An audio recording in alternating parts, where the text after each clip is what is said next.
இத்தகைய குணஸ்வரூபியாயும் நிர்குணனாயும் சப்தமயமாயும் உள்ள பகவானை என்னோடு திருமாலும் பார்த்து, பிரபுவே, எங்கள் சஞ்சலத்தை அகற்ற கிருபை செய்யும் என்று வேண்டிக் கொண்டோம்.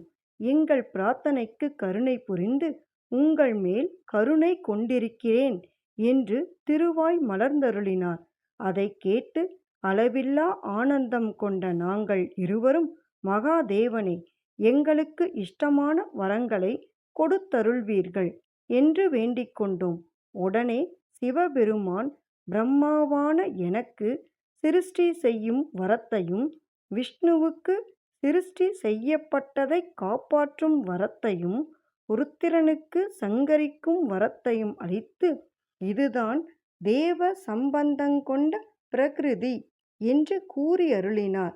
மேலும் இந்த பிரகிருதியில் பிரமாணி என்னும் பெயருள்ள சக்தி பிரம்மனையும், லக்ஷ்மி என்னும் பெயருள்ள சக்தி விஷ்ணுவையும், காளி என்னும் பெயருள்ள ஒரு சக்தி உருத்திரனையும் அடையும்.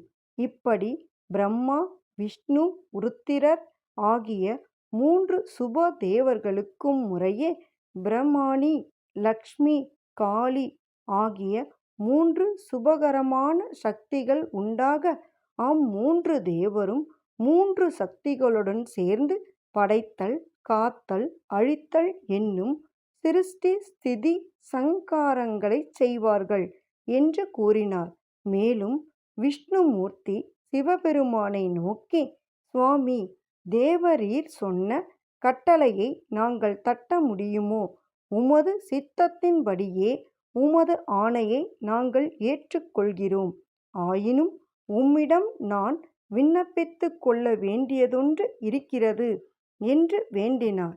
அதற்கு பகவான், ஓ விஷ்ணுவே, உமது விசுவாசத்தை பாராட்டி மிகவும் இஷ்டத்தை உண்டு பண்ணுகிற ரட்சிப்புக்குத் தொழிலை செய்யும் பதவியை உமக்களிக்கிறேன் என்று கூற, உடனே விஷ்ணுவானவர், ஓ சங்கரா, சர்வக்ஷகா, தேவதேவா, எனக்கு பதவி முதலியன வேண்டாம், தத்துவோபதேசம் செய்தருள வேண்டுகிறேன் என்று கேட்டார்.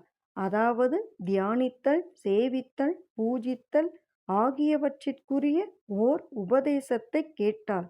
எல்லா வல்லமையும் அடங்கி சந்தேகம் அறுபடும் சக்தியுள்ள உபதேசத்தை போதித்தருள வேண்டுமென்று திருமால் கேட்கவே, சிவபெருமானோ பரதத்துவமாயும் பிரணவ ஸ்வரூபமாயும் மங்களகரமாயுமிருக்கின்ற நாத ரூபத்தை, அதாவது ஒளி வடிவை உபதேசித்தார். சிவபெருமான் அருளால் நாத ரூபத்தை பெற்று விஷ்ணுமூர்த்தி பரதத்துவத்தை நன்றாக அறிந்து நாத ரூபத்தையும் தரிசித்து மந்திரத்தின் சுப வழிகளடங்கிய உண்மையையும் அனுஷ்டிக்கும் உபாயங்களையும் அறிந்து கொண்டு நாதரூபமான பரம்பொருளை கும்பிட்டு மேலே பார்த்தார்.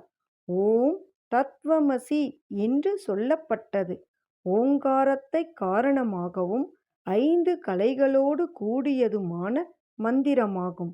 இம்மந்திரம் சிவ சம்பந்தமான மகா வாக்கியம். அது சுத்த ஸ்படிக நிறமானதும் மிக மேம்பட்டதும் சகல அபிஷ்டங்களையும் அளிக்க வல்லதாயும் ஞானஸ்வரூபமாயும் மந்திர ரூபமாயும் உள்ளது. இன்னும் 24 எழுத்துக்கள் கொண்டதும் காயத்ரி ரூபமுடையதும் தருமார்த்த காம மோக்ஷங்கள், அதாவது அறம், பொருள், இன்பம், வீடு என்னும் 4 வித புருஷார்த்தங்களைக் கொண்டிருப்பதாயும் மிருத்யுஞ்சயம், பஞ்சாக்ஷரம், சிந்தாமணி, தட்சிணாமூர்த்தி மந்திரம் என்றும் சொல்லப்பட்ட இந்த 5 மந்திரங்களையும் அடையப்பெற்ற ஸ்ரீ விஷ்ணு பகவான் அந்த மந்திரங்களை ஜபித்தார். திருச்சிற்றம்பலம்.